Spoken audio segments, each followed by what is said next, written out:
ያርቦ ጅራፍ ግን በለጠው ከጀርባው ላይ ነው የጮኸው። ቁስሉን ፊልም ታረጋው ያረጋ እድገቴ በቤተክርስቲያን ነው። ከቤተክርስቲያን ውጪ ሌላ ማቀው ህይወት የለም።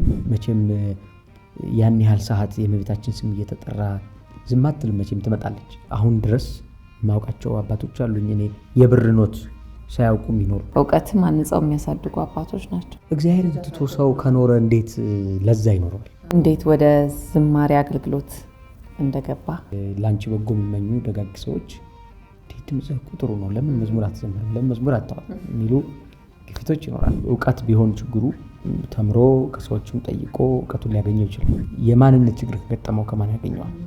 መዝሙር በጣም ጥንቃቄ የሚፈልግ፣ ምክንያቱም በመዝሙር ክደት ይተላለፋል። ሰላም ለኪ እያለ ሰላም ለኪ እያለ ሐርና ወርቁን ስታስማማ የገብርኤል ድምፅ ተሰማ።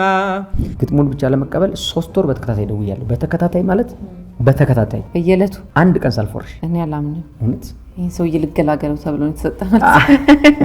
የዜማ መምህራኑ ዜማውን በሙሉ በቃላቸው ነው።